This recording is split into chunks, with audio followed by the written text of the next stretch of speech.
Buenos días, hoy vamos a tratar el tema de mecanismo de acción de las mezclas reguladoras. Para lograr tal objetivo, vamos a establecer dos situaciones diferentes. La primera situación va a estar constituida por la disolución de 1 mililitro de ácido clorhídrico, cuya concentración es 1 normal, en 500 mililitros de agua pura. A esta solución la vamos a denominar inicialmente solución A. Lo que tenemos que analizar acá entonces es la variación del pH del agua pura, que ya sabemos que es 7, tras el agregado de ese mililitro de la solución 1 normal de ácido clorhídrico. Para esto tenemos que seguir una secuenciación de pasos. Lo primero que tenemos que calcular son los equivalentes que están contenidos en ese mililitro de solución que estamos agregando a los 500 mililitros de agua pura. Fíjense que nosotros tenemos la concentración 1 normal. Esto está expresado justamente en normalidad.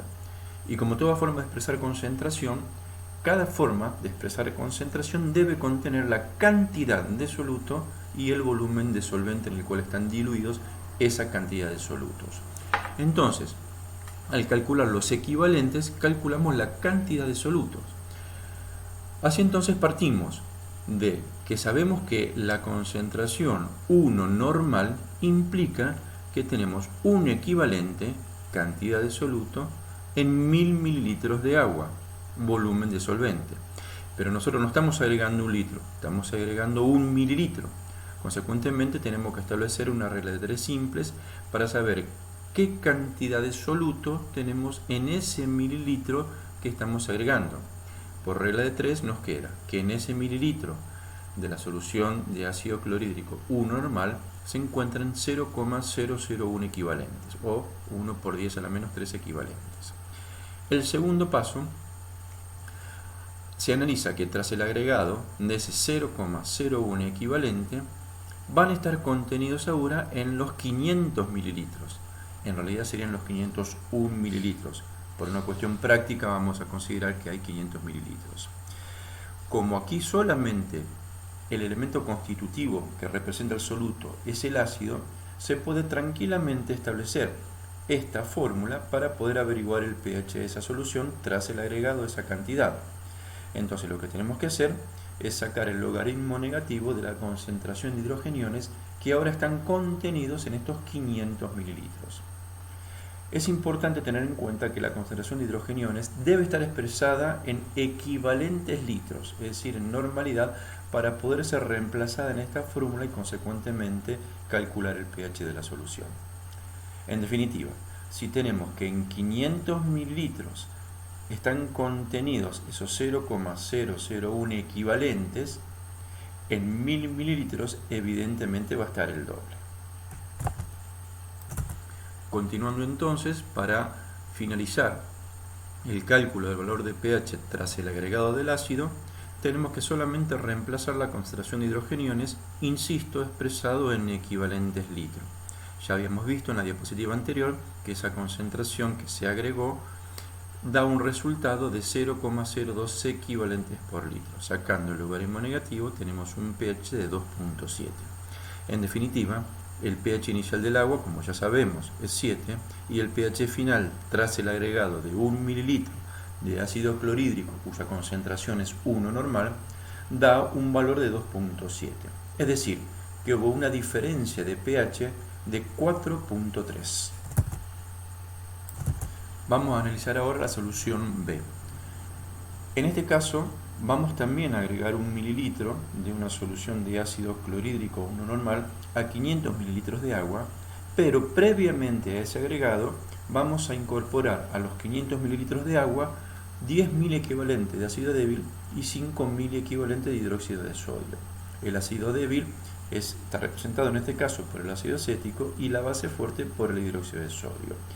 Cuando un ácido, independientemente de que sea débil o fuerte, interacciona con una base, se produce un proceso o una reacción denominada neutralización.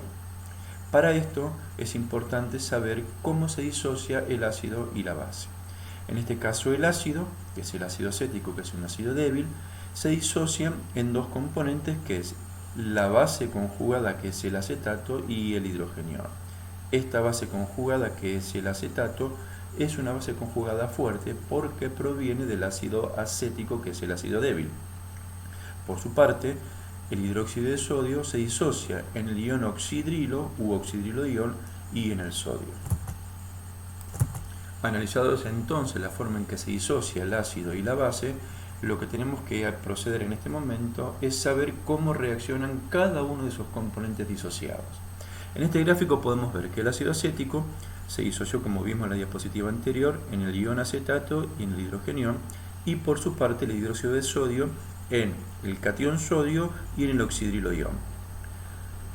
La reacción de neutralización hace que la base conjugada fuerte proveniente del ácido acético, que es el acetato, se una con el sodio, carga negativa con carga positiva, para formar el acetato de sodio. Acá ya tenemos la formación de la sal. Por su parte, el hidrogenión se une con el oxidrilo ion para formar agua.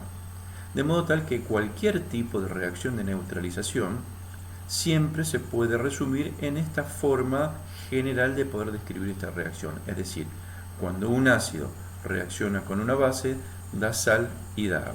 Es decir, un ácido con una base da la sal y da el agua.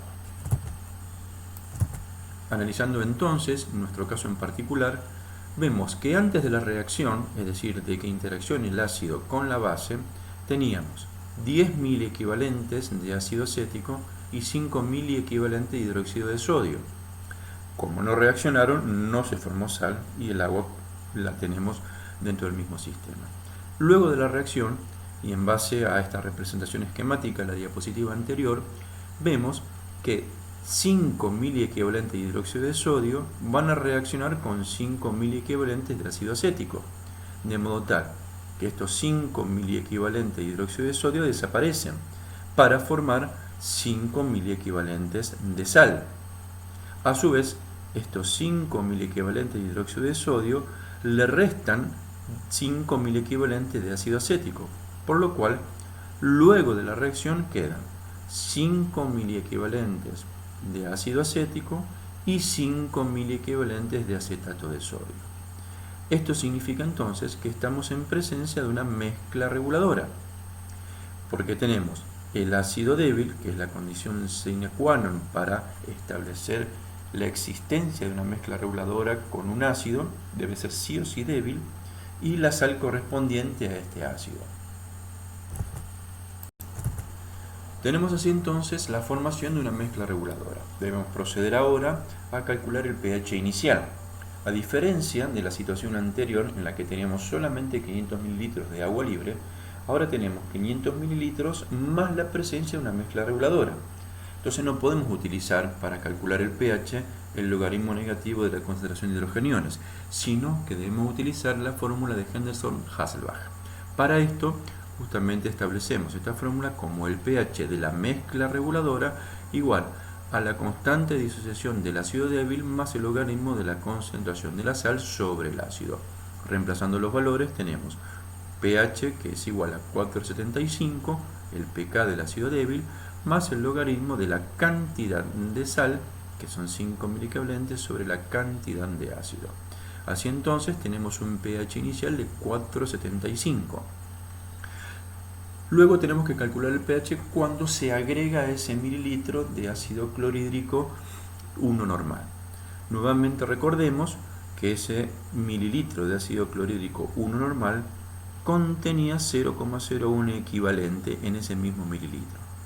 Entonces, en la solución tenemos la mezcla reguladora con un pH inicial de 4,75 al cual se le agrega 0,01 equivalente de ácido clorhídrico, que es un ácido fuerte.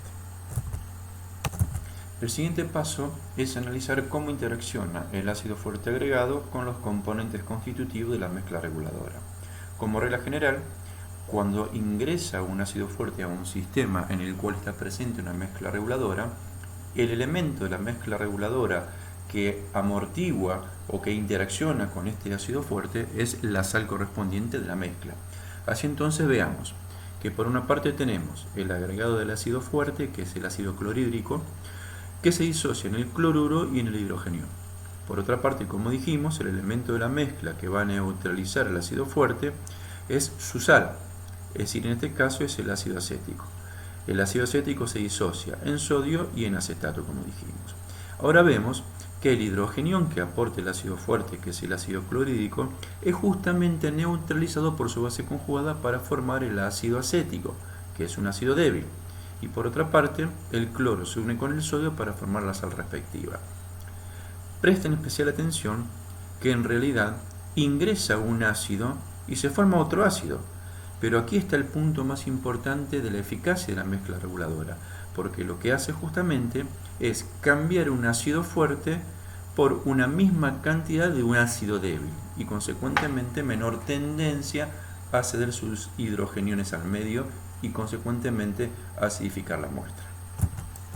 Veamos ahora entonces cuáles son las cantidades finales tras esta reacción de neutralización que dijimos en la diapositiva anterior. Nosotros teníamos 5 miliequivalentes de la sal. Como había ingresado 1 miliequivalente de ácido clorhídrico, fue necesario 1 miliequivalente de la sal para neutralizarla. Antes del agregado teníamos 5 miliequivalentes de ácido acético, que es el ácido débil. Tras el agregado de ácido clorhídrico, se formó 1 miliequivalente más de ácido acético. Ahí está, vuelvo a repetir la eficacia de la mezcla reguladora. Cambiar un ácido fuerte por un ácido débil. De modo tal que ahora tenemos que calcular nuevamente el pH tras esta reacción de neutralización.